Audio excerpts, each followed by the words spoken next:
to step on. I've done quite a bit of public speaking, and I've been a keynote speaker. And like everybody else, I have the jitters. I get nervous. And so all those jitters, all that's about is the mind chatter from the past that says, oh, don't put yourself out there. You're not white. You're not good enough. You don't belong. You're going to mess up. You're going to make a fool of yourself. Nobody's ever going to respect you ever again. That's all that's happening. And that just came because there's a part of me that says, I'm getting ready to make myself vulnerable. I'm going to step out on stage. And now it's just me and the audience. I don't have anything to hide behind. It's just a chatter of that fear of being vulnerable from the past. That's all that I've drugged. And I brought that into the present moment. When I am free and unencumbered in the present moment, I look out, I see an audience, and I know that I have a purpose, and I step out and I deliver that purpose. The speech I won with Toastmasters, my club told me, do not even bother to try and deliver this speech. It was a contest. I'm a second place winner for my division with Toastmasters. And the reason why they said don't bother is because the speech included the word but one of the things you do for a contest is you must present your speech prior to the contest, and the judges evaluate whether or not it falls within the guidelines for Toastmaster. And they decided that it did. And what that speech was about, when I was 17, I decided I was going to be a major drug dealer. And I went with a group of men down south. And the reason why they were going down south was because they were looking for a trade route to go from the East Coast to the West Coast. And one of the things that's still in existence, even today, were the prohibitions where they went through the swamps of the down south. Even today, though, you must have a guide because quicksand is something that has no identity. The guide who lives there knows exactly where every spot of quicksand exists. And that's the guy that can take you through the swamps at a high speed of rate. Everybody else, a lot of people won't make it through unless they just get lucky, and that's why we're there. So the guy that they were going to go talk to, he lived with his aunt in a shanty. And when I say a shanty, I'm talking a shack on stilts above water. And it was a woman who had never learned how to read, did not wear a pair of shoes, was extremely poor. And I was 17 and I was pretty sure that I knew everything. And I had respect for only three things. There was money, power, and education. And she did not have any one of these three. But this woman turned out to be the most powerful woman in my life. She delivered wisdom to me that today I live by, the most powerful words that helped free my life. We proceeded to have long conversations, and for the most part, I was rude and I ignored her, and she just ignored my rudeness because I was 17. And one of the things, she turned to me in the conversation and she said, "Child, what do you feel if I call you a nigger?" And I just looked at her and I said, I don't know, nothing. She goes, "What do you feel when I call you a gook?" She goes, "Never mind." She goes, "I see your little face getting all screwed up and you're prepared to tear me apart with that razor sharp tongue." She goes, "So I'm going to ask you one more time. What do you feel when I call you a nigger?" And I said, "Nothing." She goes, "What does it make you want to do?" And I go, "Laugh." She goes, "Why?" And I said, "Because I'm not one." She goes, "Then, baby, why do you hurt when I call you a gook?" It's the same word spoken by the same person for the very same reason, to give you a little bit of their pain. And the only difference between the word nigger and the word gook is you believe you are a gook, but you know you're not a nigger. So when you hurt, find out what you're in agreement with. Find out what you believe to be true in a statement that you say. And one day I challenge you to look in the face of the person who wants to hurl these racial slurs. Look in the face of that person.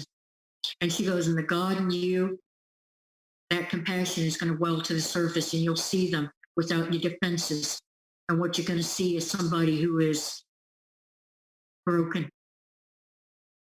You're going to see somebody who hurts worse than you do." And that challenge did not show up for me, and I didn't understand her words.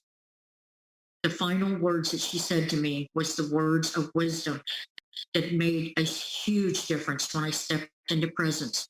She goes, child, words have no meaning until you give them life. And that challenge came to me when I was in El Segundo, California. I was there on a business trip, and my early business morning, I had an appointment, and then I had an appointment that was like 3 hours later. I shoot pool, and there was a bar I used to go play tournaments in. And the afternoon crowd was an entirely different crowd than the night crowd where I normally went to go shoot my tournaments. The afternoon crowd was the Social Security crowd. And they were the individuals who got a Social Security check on the 3rd, and then they drank their check away and waited for the next check to arrive. And all they did was sit in that bar and share all the miseries of their life. It was a Social Security crowd. And now in California, I had one of the greatest freedoms I ever expressed. No one noticed that I was Asian in California. I grew up in Topeka, Kansas. Everywhere I went, people found a great need to explain to me that I was Chinese, that I was Japanese. They just found this great need to constantly inform me that I was Asian. Everybody noticed that I was Asian, even complimentary things. They noticed I was Asian. When I moved to California, it was the most amazing feeling to be able to walk down the street and just be one of the crowd. And I got so used to that. And I hadn't heard a word of prejudice spoken in my direction since I had moved to California until this day. I went in the afternoon and I asked for a rack of balls, and I went to the back room to start practicing because I had a tournament that weekend. And all of a sudden I heard an old roomy voice, an old gravelly alcoholic voice shout out, "Who let the effing Buddha head in here?" And it was instantaneous to my system. I was on alert and I was getting ready to do battle with whoever this man was. And for a second, I heard that wise old woman, that beautiful old black lady said, "Child, words have no meaning till you give them life. Look in their eyes and see who lives underneath the words that you are being attacked with." And when he came and got in my face, which is what he did, because I first tried to ignore him, I looked and I saw exactly what she said.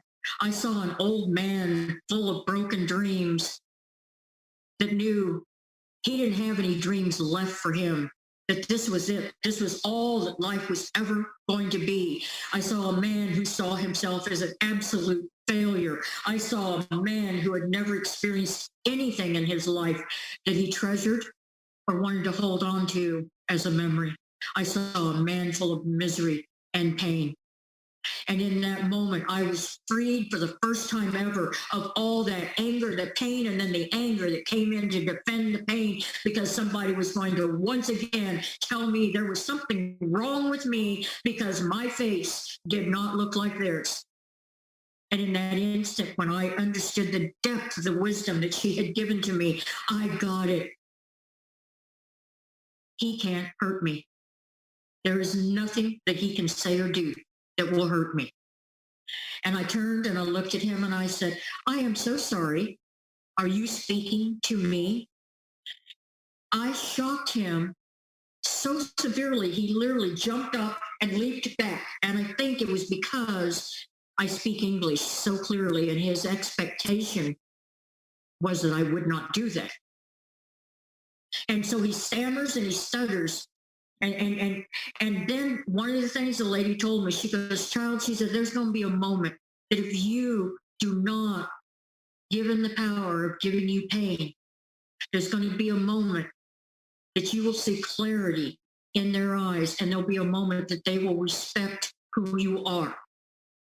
1 second, if you do not decide you want to play the dance of hurt me, I will hurt you back." And when I looked into his eyes and I saw this man who was so very failed, and I said to him, "I'm sorry, are you speaking to me?" I saw that second happen in his eyes, and he looked at me And he goes, you probably don't know it because you don't sound like you've been in your country, but in your country, being called a Buddha head, that's a compliment. And I looked at him and I smiled and I said, I can understand that because I could not imagine ever being likened to Buddha to be anything but a compliment. And I saw that 1 second where he saw he could not hurt me and he could not touch me, and that I also was not going to attack him. I was not going to try and deliver any pain back to him. I defended nothing. And there was that second of clarity where his respect in his eyes met the respect in my eyes. And just as rapidly as it shone, it disappeared and he had to be dragged out by the bouncer. But this is, go ahead. I just want to say that the power of words is really impactful on many people, whether it's positive or negative. And that brings me along to another subject. The adoption community, especially the CAD community, is full of toxic people. That you got the pro-adoption, you got the anti-adoption, you got the pro-liberal, the pro-Republicans, and every of these words, whether the subject matter is good or bad, there's always an association how much power they give them. And they go on this power trip thinking that, oh, you're a bad person, I don't want to deal with you. I feel this philosophy that you're talking about can have a lot of influence to how these people should interact when it comes to the words that other people are saying. Because I feel that, like, right now, there's just some people that we want to interview, but it'd be so hard because they can't learn from it. They'll fall down this rabbit hole and they'll keep going, thinking that they blame this and that. Yes. And all because of what someone said. But the way you learn from the interaction is that you took less power to the word and how it negatively impacted you, and it instantly changed your reaction. So in a way, I feel like you can't control what people say, but you can control how you react to it. Absolutely. I just feel that there's some resemblance when it comes to what you're saying. I really love your speech. I was thinking, boy, either this should be at the beginning or the end, but I really feel like that's really the best message for a lot of the community that's actually struggling right now. And a lot of it is the meanings that they apply from their past. And the only way to really let it go is not give it power. And I guess that ties in with forgiveness as well, and makes forgiveness a little bit more easier, thinking with your story. It absolutely is. I mean, it's the really beautiful thing is when you get that you are the person that's responsible for how you feel, when you can understand it. And I personally think no one ever understands that until they step into presence. Until they step into the present moment and fully present now, you will never understand that it is your choice. See, it's not that the word nigger is a bad word.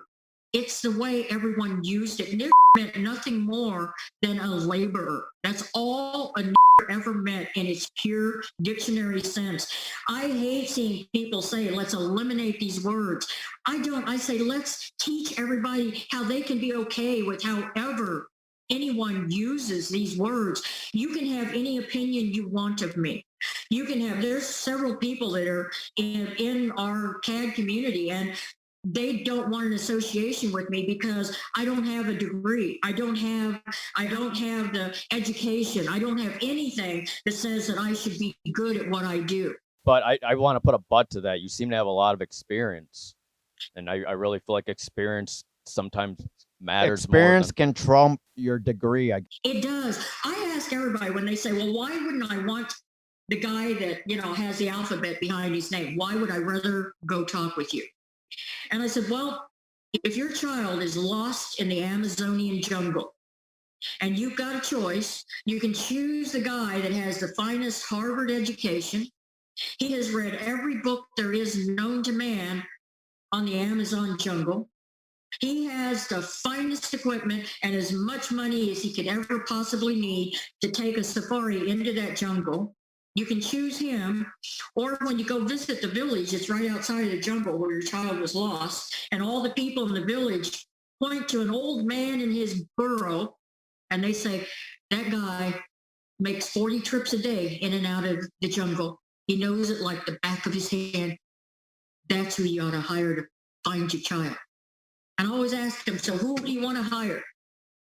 And they always say, well, I guess the guy with the burro. And I said, well, see, that's me. I'm the ass you need. I am not the doctor with the degree, but I am the old man with the burro. Yes. So now that we're kind of talking about your business or your mission, Generally, do you want to be recognized for your service and promoted here? Because there's a lot of communities out there that don't promote other services, but we're willing to do that for the CADs that have something they want to give back. I would love it. I have been really remiss about doing the business side of my business. I literally have a business because it all came with referrals. I mean, that's the only reason why I have a business. I didn't do any advertising. I started creating a presence on Facebook just because I really, truly love to write. Where I have everybody reach me right now is by my email. And I think you have a lot of great wisdom that I think a lot of the adoptees and a lot of our viewers can actually Learn use from. and learn from. And it's not just the fact that we're just not just talking about our traumas, whatever. It's the solutions, and that's what I'm glad that you actually reached out to us. It is really a privilege. it is my privilege because I get that my entire life, that's the university that I went to. That was my life. And that the experience of abuse, you cannot have compassion until you have understanding. And there are some things in life that unless it's happened to you, you can read all the books in the world about it. But unless you've had the experience, you don't get it. When I talk to a woman that's still in a situation of domestic violence and I know she's going to stay, and I tell her, I said, yes, I do. I get it. I know what it's like to be beaten, tied up, and left in a closet for 6 hours in the dark. And you have to pee on yourself in the closet because it's 6 hours. I know what that abuse is like. And I know the shame of when I have to tell people I'm going back to him. And I know what it feels like when they look at me and they say, why? And I go, because I love him. And I know that there's a really good man in there. I know, I get it. That woman knows immediately that the story I'm telling her is true. When I can talk about abuse and talk about the shame that when I walked in, all of those things, they give me a connectedness that I reach people that other people cannot reach.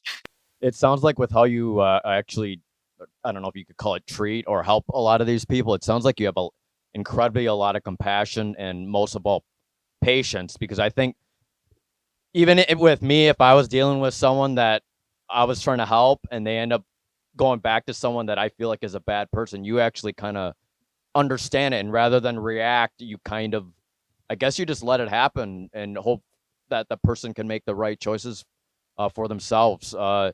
Is there a boundary that you have with yourself when someone keeps asking you, hey, or telling you their problems and they keep on telling your problems, but they don't listen? Do you have a boundary with that? No, I don't have a boundary for how many times people can revisit the existing trauma because that's what people do. Because that's the known, that's the common. And so people, they'll make progress with me and then 2 weeks later, they'll be right back where they were. And that's okay. See, when I'm in presence, I have no expectation for how you have to show up. I'm in complete acceptance that however you show up in this moment, that this is where you're supposed to be in your journey and in life. I have no expectation. I don't demand. I'm not responsible for your health and happiness. I am responsible for holding up a sign that says, you don't have to be miserable anymore. You don't have to be a prisoner of the inner demons. You don't have to feel shame. You don't have to feel pain. That's my responsibility. Now, you can read it. You can decide to act on it. You can decide to take any of the things that I offer as new possibilities for your life. But see, that's your choice for you. I'm not responsible for that. I am merely responsible to be the one that holds the light up. That's it. Now, whether or not you choose to walk back into the darkness, that is your choice.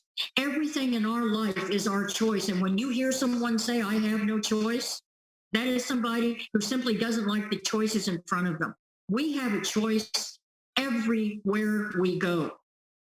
Even if the choice is die or burn in a fire, it's a choice. And no, do I like those choices? No, I don't. But the choice is there. And it's up to me to make the choice. Which one do I want to do? Am I going to stay in the fire or do I jump off the cliff? And either way, it's my choice.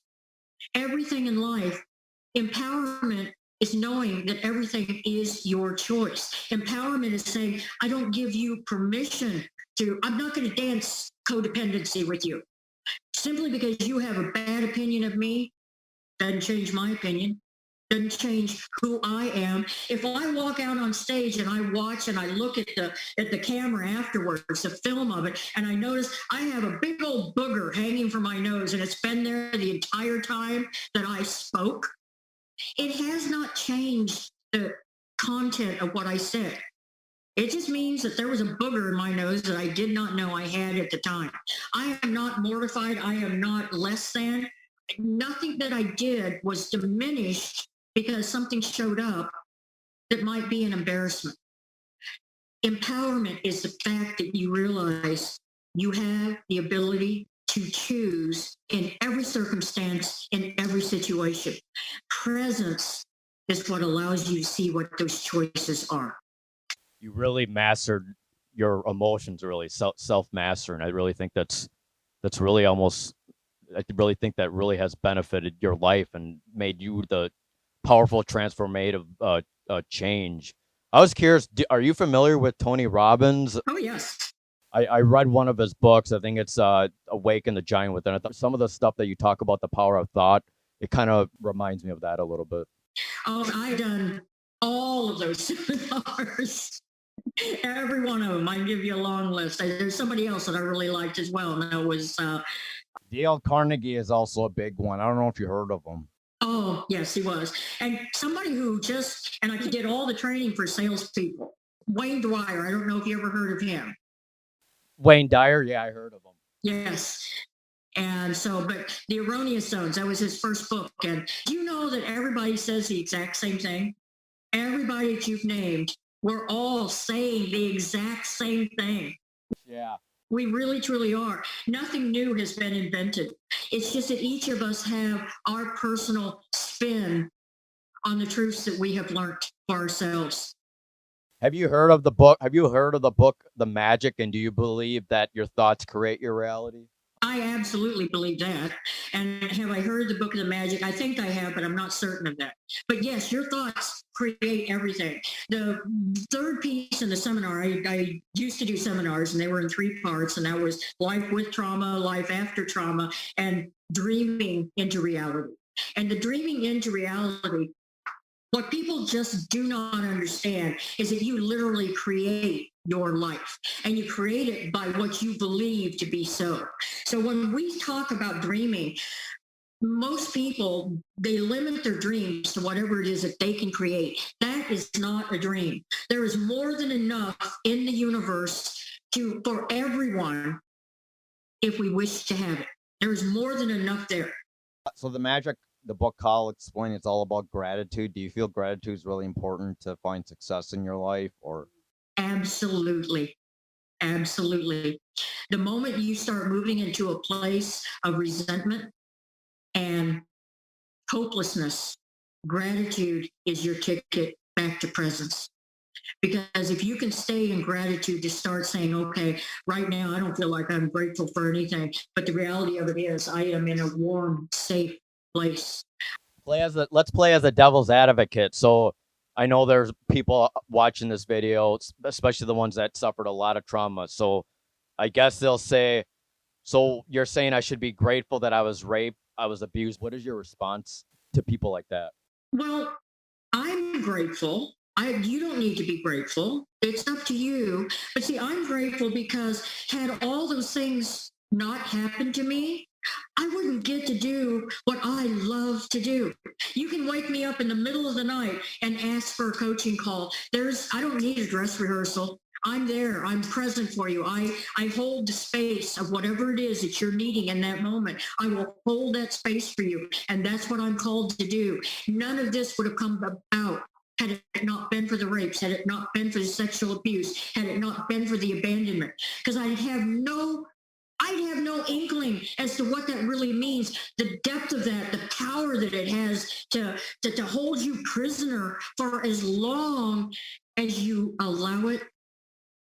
The image I think about is some people think pain makes you weak, but in your perspective, it sounds like pain actually gave you power, possibly. It has, everything in my life has empowered me. Everything.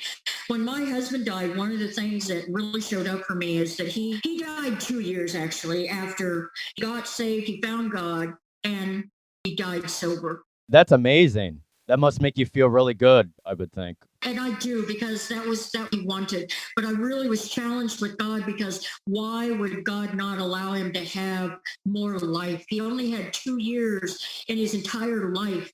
Only he was 50 something when he died. He had 2 years in his entire life that he found out what it was like to be free, to be happy, to be at peace. Only 2 years out of his entire life. We're talking about pain. So one of the things that showed up for me, grief did not happen for me initially after he died. And the reason why is because I felt an enormous amount of guilt over feeling grateful that he had passed, because his 2 years of dying had been horrific. It had been really hard for him, and it was really hard for me. And so initially when he died, I felt the impact of the loss, but then there was a part of me that was so glad he wasn't suffering anymore, and was so glad that I wasn't going to have to be the nurse anymore. And so because of that, grief didn't show up for me, because I felt a lot of guilt on feeling grateful that he had died. But what finally did show up for me was in a dream. I saw grief show up, and the very first thing I did was that I ran away from it. And grief showed up as just this black smoke. And when I ran away from it, it pursued me, and then it encased me in a cylinder. It became a solid wall. And then spears started coming through the solid wall, and they pierced my body, and I bled, and I hurt so unbelievably. And then the grief would disappear. And I'd keep walking through the desert, and this was in my dream. And I'd see the grief again start showing up as this black mist. And I heard my husband's voice. I heard him say, "Don't be afraid. Step into it. I'm on the other side. Step into it." And so this time, instead of running away from grief, I moved towards it. And I moved into that black mist. And I felt a cold unlike anything I'd ever experienced, and this sharp, piercing pain. And then all of a sudden I felt sunshine, because I had walked through the grief. And so that is what keeps us so bound with the pain. We're so afraid to feel the pain that it stays with us so much longer than it needs to. If we give ourselves permission to feel the pain and know it's not going to destroy us, we don't have to run away from that pain. We don't have to avoid anything that is uncomfortable. Move towards whatever you're afraid of. Move towards it. Move directly towards it. And what you will discover, that fear was not real. That fear was the biggest liar you will ever know in your lifetime. Move towards it, and then you'll move through it. Do you feel there's a power to being able to listen to someone and validate their feelings, or do you feel that's not helpful in the end? That's absolutely necessary. Absolutely necessary.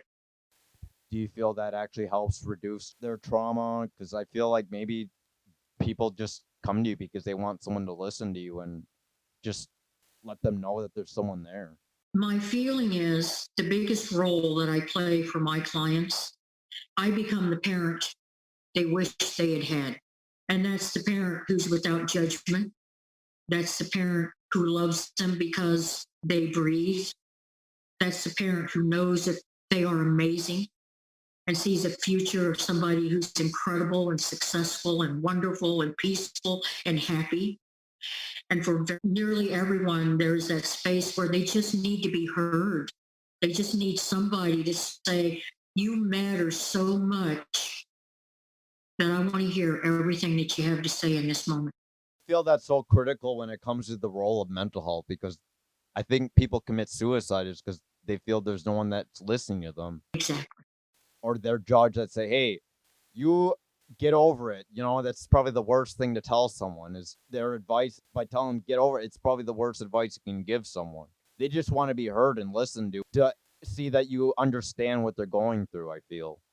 Yeah, when I was a kid, I wasn't very good at that. People tell me to get over it back when, before I put a little muzzle on my mouth. My instant response back to them was always, I'll tell you what, when you cease to be ugly, I'll get over it. Okay. So, Do you feel there's a difference between acceptance and getting over it, or no? Or is it the same? but I don't think they mean the same because of the way people use the term get over it. Getting over it says that it totally diminishes your experience. It's saying it was no big deal. What is your problem? Acceptance is saying, please know that this had nothing to do with you. This had all to do with the person who was so very damaged, who did this to you. And please know that all that was a momentary experience for you to have an understanding of an aspect of being human. And if you can accept that that's all that was, you can be free of that person being your jailer for life. So, yeah, big difference between get over it and acceptance. See, the first thing that I believe that you have to make a difference with anyone, you got to have connection, and they need to feel like you've got compassion that you have, and you can't have compassion without understanding. And that's the reason why someone can stand on the outside and in a judgmental way say, just get over it. What's the big deal? They don't have the understanding. They haven't had that experience. So it's not even that they're being cruel or unkind. They don't get it. They don't understand that. It's the reason why I'm so very effective, and a lot of the therapists that I know can't reach some of the people that they have talked to, because those therapists, they read about being raped, they read about sexual abuse, they read about abandonment, but in their life, they have not had those life experiences. And I think it is really, really difficult to really reach out. I think the therapist that is the most effective is the one when you talk to them, you find out their life was hell. That's the therapist those are the therapists that I've always done an amazing amount of work with. I just want to tell both of you, the energy that the two of you put out is absolutely amazing. It is so healing. I'm so glad that you actually talked. This was incredible. I'll be honest, some of the stuff that we've been posting is slightly negative. I do think it is important talking about it, but the most important fact is what I was really questioning was we had really good adoption family. We had a very good birth family reunion, but I kept thinking about those people that just didn't Get it. It's in that cycle. And I wanted to keep reaching out to a lot of Korean adoptees such as yourself that, holy cow, you've been through it all, but you found peace with it, and you can actually live a happier and you can manage your life better, and fulfilling life. Yeah. And I think it's just amazing. You're a perfect example of. So, last words. What do you think for someone that just doesn't get it, that they don't understand presence, they don't understand the meaning of they're just stubborn in that scenario of negative stinking thinking, they call it, and it just snowballs. What is your advice on people that just don't get it? I'm sure, like with all the stuff on the news, you probably have a not an angry response. You probably have a compassionate view that maybe these people actually are hurting. That's what I'm thinking. People only stay in their misery because they are so terrified that there is nothing else. That's the only reason why people stay in their misery. People that stay in their misery, I don't know if you've ever seen a movie where someone's trying to save someone's life who's in the ocean drowning. And what you see is that person pulls them underneath the ocean with them. People stay in their misery because they don't know anything else. There are some people that, and I did the very same thing for a while. My banner that made me better than everybody else in the world was all the freaking bad stuff that happened to me, because I have far more bad stuff that ever happened to me than you do. So my stories are better than yours. That makes me better than you. My trauma, my damage became my false ego. That was in the beginning of my healing. But people only stay in their misery because they don't see. Somebody has not yet held up a beacon that they see as a possibility for themselves. And so I'm in total acceptance for everybody being wherever it is that they need to be. I will still tell you the amazing, good, and wonderful things that I am supposed to bring to you. It's okay if you're not ready to hear them. It's okay if you say, oh, you know what? She's a freaking idiot. She's never even gone to school, talking about this presence crap and all this dreaming stuff. And that's okay. But I know one thing. I know absolutely, because history already has proven it. My words will be with you. And one day there's going to be a place where you're going to hear those words, and you're going to be ready to let go of the security of your damage. Can I ask you a personal question? Certainly. So I know you had some really bad relationships with your adoptive family. Did you cut them out of your life for most of your life? And did you go to their funeral at all? Or was it just something that you just had to set aside? Or what was your process with that? When I got committed to the mental hospital at the age of 12 was pretty much the last time that I was in contact with my adopted family. My adopted sister, she's not biological, and Yeah, I was going to ask you about your family. So I guess you're saying that it was your parents, obviously, and then I guess you had an adoptive sister. Do you have any other brothers or sisters at all? Or no, that's it. okay, That's it. We were not biological sisters, but we were from the same orphanage. Both of us from Korea. But we found each other, it was about 6 years ago. And it wasn't even that I walked away from my family. My family just really didn't want to have anything to do with me. They saw me as a lost cause, and they really didn't want to be bothered. Why did they decide to adopt you? Was it because they couldn't have bear children, or was it because they wanted to prove to other people that they're better than people because they're adopting you from somewhere poor? Or My adopted mother lost 3 children, and the last child she actually carried and delivered, and then the child died shortly after she gave birth. And she was so certain that God was punishing her for being the wild woman that she had been in her youth, because she had had sex outside of marriage. And you have to know that in Kansas, in my adopted mother's day, that was just horrific. And so she became very religious. And the church that she belonged to was one of the sponsors for Holt Adoption. The church believed that it was their responsibility to care for the sins of their sons. I was a sin of their son. Their sons went to Korea. Their sons had sex out of marriage with Korean women, and they left babies behind. Now, you also have to know this very same community said that all other non-white races came from man having sex with animals. That's what I grew up with initially. man, that's old school. Isn't it? But see, I was like, cool, because my race came from cats, and I think cats are totally cool. I kind of find it interesting, though. The religious aspect was kind of like corrupted in a way, but it sounds like you still believe in God. You didn't totally disregard Oh no, I became, because in my teens, I woke up one day and somebody had this scripture about God and the birds. And I went in my backyard and there were 7 dead birds in my backyard. And I said, you know what? There is no effing God in the world, because when I was a child and I cried out and I said, God, please, please don't let this happen. Please stop it. Please. No God ever showed up for me. And there are 7 dead birds in my backyard. So tell me where the God went to. And so I dedicatedly went on a long journey to convince all the fools that wanted to believe in the adult Santa Claus that they called God, and wanted to believe that there was somebody going to intervene on their behalf. I did everything I could. I learned the Bible forwards and backwards, and I could argue with you on any topic. I joined AA because my late husband really needed to have that kind of support system. Alcohol really had never been the real big issue for me. Drugs were a big issue for me, but we joined a So you actually did dabble in street drugs. oh, meth became my drug of choice. How the heck do you stop wanting to do that? Do you know, I got to tell you, I think that meth kind of acted like Ritalin for me because it just didn't have the same effect.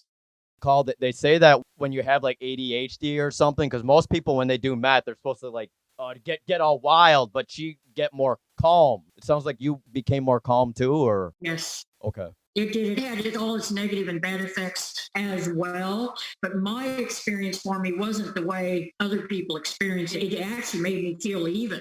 It actually slowed me down. And so I think that that's probably why my meth addiction was a whole lot easier to process out of than it is for other people. People, when they have two types of addictions, and that's the emotional addiction and the physical addiction, Yep. that is hard to walk away from. I had the emotional addiction, but I didn't have the physical addiction. Oh, okay, gotcha. And so I think that that's why my journey for me was much easier to step out of it, because I only did it because I just didn't want to feel the way I felt. And that's the only reason why I ever did any of the drugs or the alcohol or anything else. I just for a few moments, I didn't want to feel the way I felt. And when I started getting emotional healing, those drugs really didn't become necessary. I'm guessing you don't even do recreational weed or. You know, I do on occasion because it's kind of a choice as to whether or not I want to do some other kind of painkiller versus But it's not like something that you like need or addicted to. It sounds like no.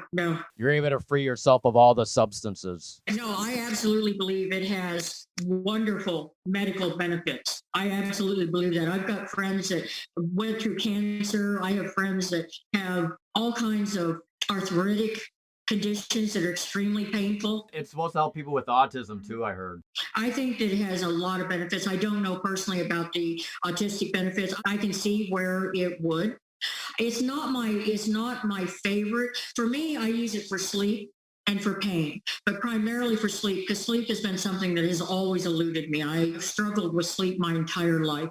And the one thing I found that for me, marijuana lets me just blissfully fall into a sleep. Even with that, though, I sleep like 4 hours. I mean, it just is, sleep is just something that's just part of. I wanted to ask you, since you seem to know like kind of the street knowledge, have you heard of this substance called DMT? Yes. It's like a hallucinogen that I think it's painful as heck when they actually have those highs or whatever you call it. But have you heard of that? I have. I guess there's some drugs that help with like emotional trauma that you have, like PTSD, that they're given some type of hallucinogenic or. I'm sure that there are a lot of them. There are several drugs that are offered in Europe that we do not yet embrace here that supposedly have a lot of, for curative property, like for addiction in particular, and then for those individuals that have the extreme high, low, the manic highs and the very extreme. And there supposedly is, I'm not familiar with it. No. Oh, okay. Well, just for another topic, what got you into the CAD community and when did that spark interest? And I wanted to add to that I wanted to ask you more about your birth records, if you know anything about it, or have you tried searching for your family? Okay. And then the only other thing I really want to complete for you is I want to talk to you how I came back to God, because that was an amazingly powerful moment in my life. I belonged to a sunrisers meeting that got together at 6 a.m. And I knew going into, it was the third month of doing AA, and I knew that where I was going to have to reconcile. I was going to have to reconcile with the spiritual aspects of AA because that's foundational to the program. And I lived in Santa Barbara, California, and Santa Barbara's really quiet at 1 a.m. And I stepped outside and I went to my knees for the very first time, and I knew it was 1 o'clock because I had one of those old-fashioned clocks, which you may never have seen. And they had little plastic flips, little panels that flipped to create the numbers that you saw on the clock. Now, you guys may never have seen one of them, but believe me, they did.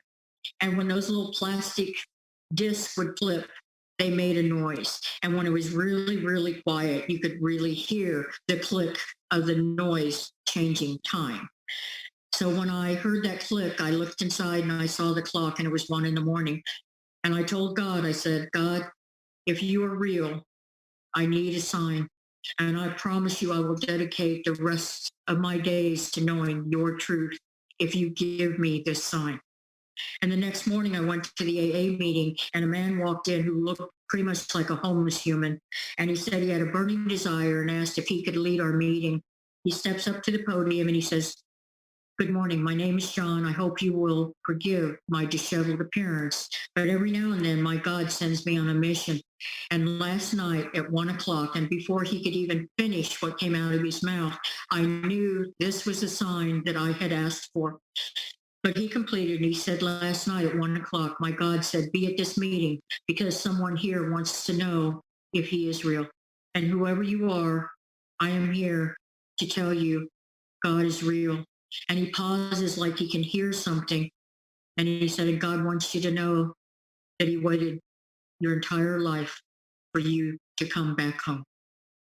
And I desperately wanted to talk to him. I was so grateful that he was the messenger. But he was real sure that God had sent him to two women that were younger and cuter than me. So he didn't want to talk to me at all. And I never, ever got to have another conversation with him. But that's how I came back to God, was this amazing miracle that God placed and he continues to put in my life.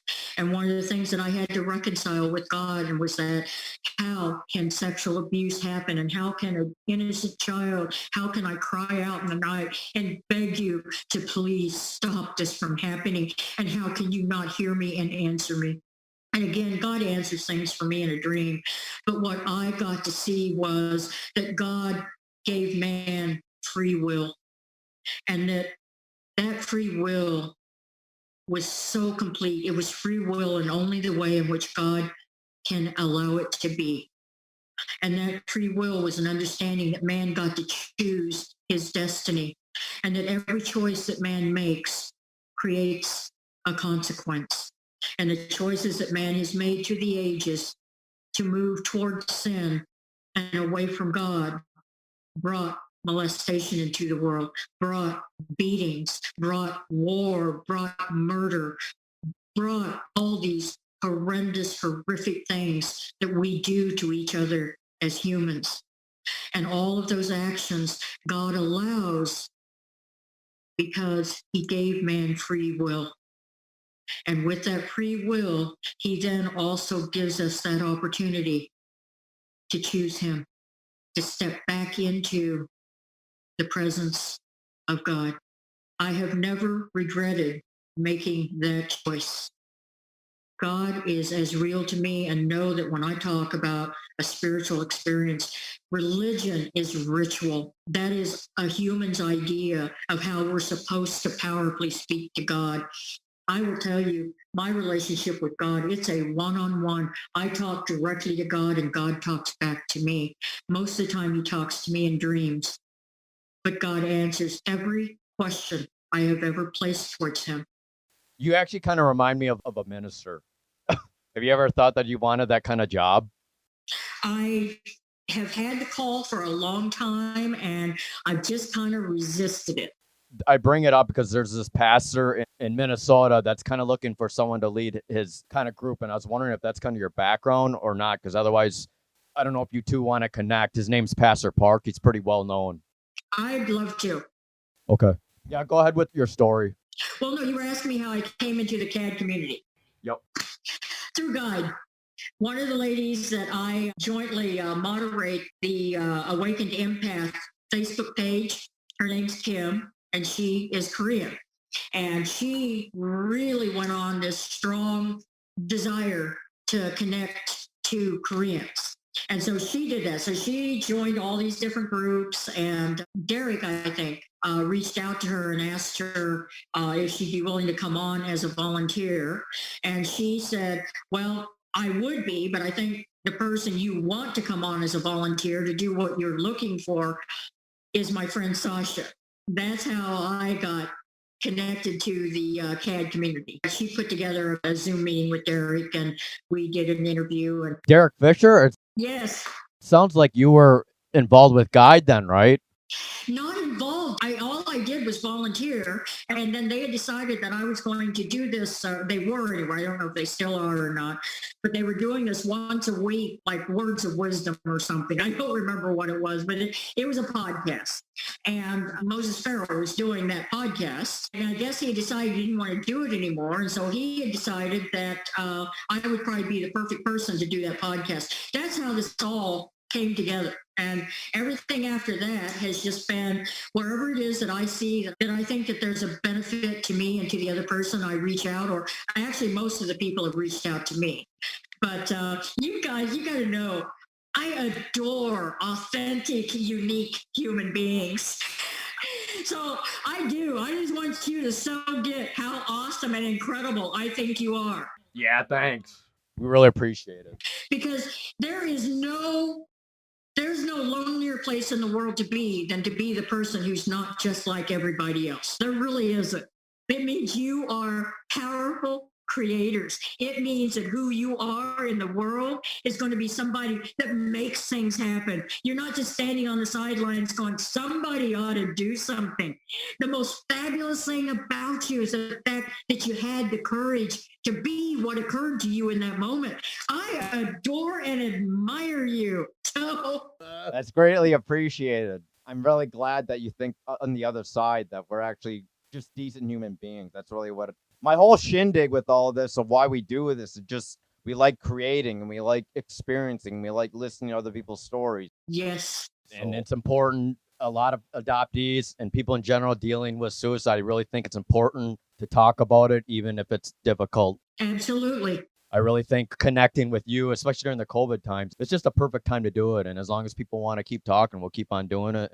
But hey, you met us, and I think we're okay, right?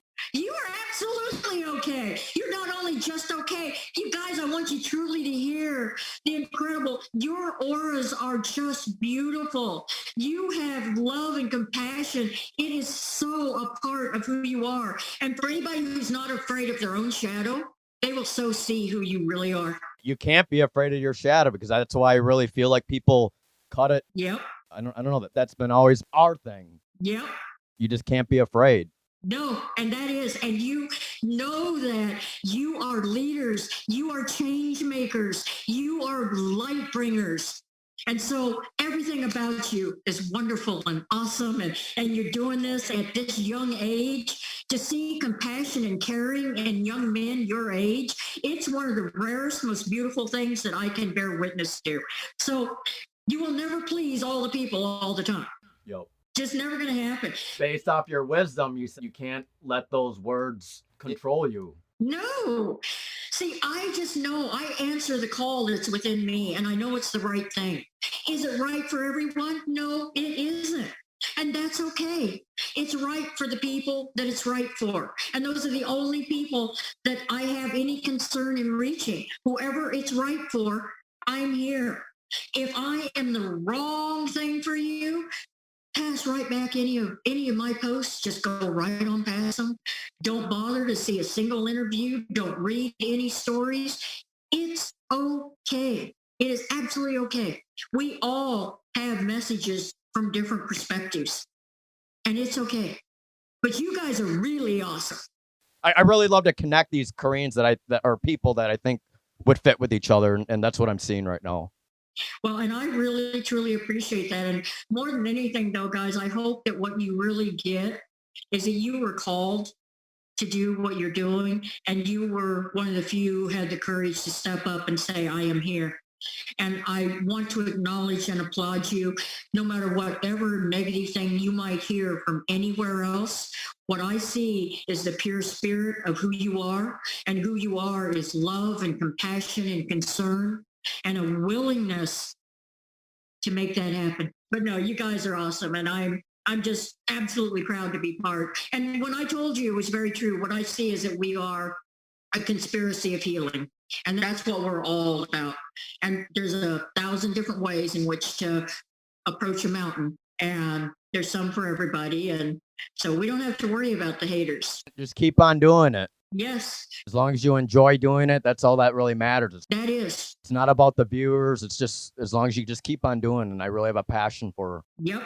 I love doing this. So Well, and and the really crazy thing was, I used to have almost 5,000 followers. And the day that I came out and announced that I was a Christian, I lost almost all my followers overnight.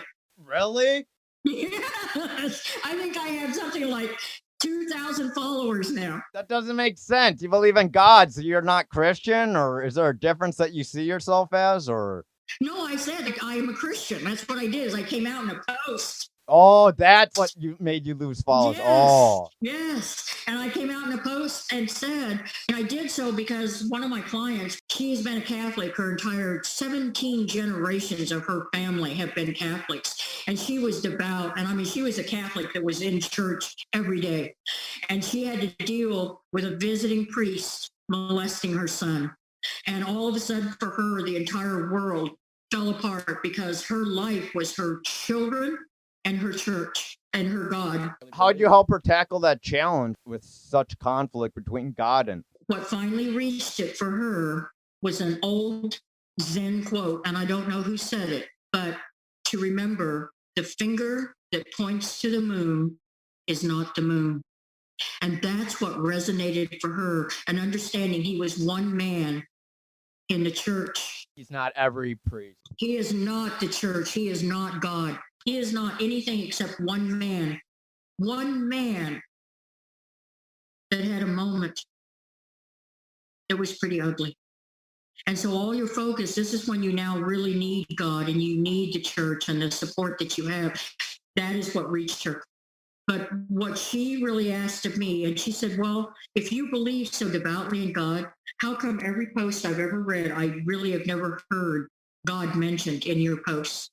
I said, will it make a difference for you and your healing if I post on what my position is as far as Christianity is concerned? She goes, well, yeah. She goes, I never knew you were a Christian until we started working together. And I said, mostly because I don't promote politics. I don't promote religions. I don't promote products. What I really want is for everyone to get a sense of what empowerment in this life is really all about, that it's about being able to choose how you show up in every given moment. And I said, but if it will make a difference for you and your son, I will post tomorrow. And that's why I posted. I said, I am not an in-your-face Christian who says you must believe the way I believe, or that I am going to live in judgment and tell you that you're going to die and go to hell. My beliefs are my beliefs, and all I ask you is just to accept the fact that this is my experience in life. This is my story.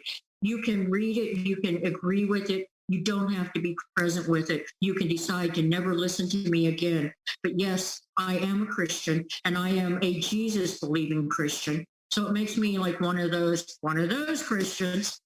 But yes, that is who I am. It's really weird because back then, maybe like 20, maybe even like 15 years ago, that Christianity was actually very popular. I mean, our family is Christian. We still go to church. It's kind of weird how it kind of went backwards now. And a lot of people seem to be becoming atheists, I guess. Well, I will tell you, the worst advertisers for Christianity are Christians. I mean, I am so very sorry, but they just are. I mean, it's like in my church, I am dealing with the fact that they really like to share fake news. And it drives me crazy. It's like, where is it? What happens to some very intelligent Christians that they no longer feel like that they have to be factual and what they say is happening in the world? And I have kind of a problem with that.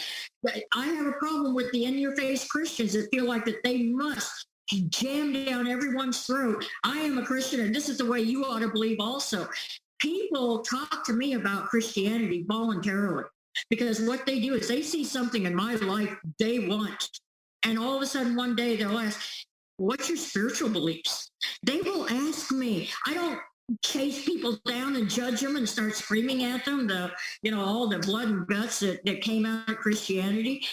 Wherever it is that you choose to be, that's got to be your choice to be. And people don't come to me because of anything other than the fact that they see something that I have that they want. That's the only reason why people come to me. People recommend. All of my clients come by recommendation. I've only in the last 3 clients that I got are going to be the only clients I've had in 40 years that weren't recommended by someone. And so anyway, I'm just off on a rant here, but I just don't think that you have to be an in-your-face Christian telling everybody that that's the only way you got to be. Now, I would very much like it if the entire world embraced the beliefs and the ideals that I have, because I believe we'd have a world of peace, and I believe that we would have a world that would quit killing each other and quit doing horrific things to one another and quit selling cigarettes when they know they're killing people and quit selling drugs that they know are going to kill people. It's my belief, but I don't have to shove that down anyone's throat. I don't shove anything that I think down anybody's throat. That's why I don't know why it affects them, because people are kind of weird in a way. I don't know why they kind of judge someone based off their personal beliefs. If it helps you, that's fine. But as long as you're not putting in the business, I think it's unfortunate. People are afraid of what they don't understand and what they've had bad experiences with. And for most people, religion falls in both of those categories. That's the same with those anti-adopters. The pain of being adopted, bad families, bad birth families. It kind of mimics in a way. Yes, it does. It does. And when I say that, because it's like on the one side, he gave me a list of words that he doesn't ever want me to use in my posts. And one of them, you can't use biological, you can't use adopted, you can't, I don't know, he gave me a list of words and say, I'm like, oh my God. I would have just left that chat, no offense. Well, see, the thing is I don't want to leave a bad taste with anyone. Oh. I really, truly don't.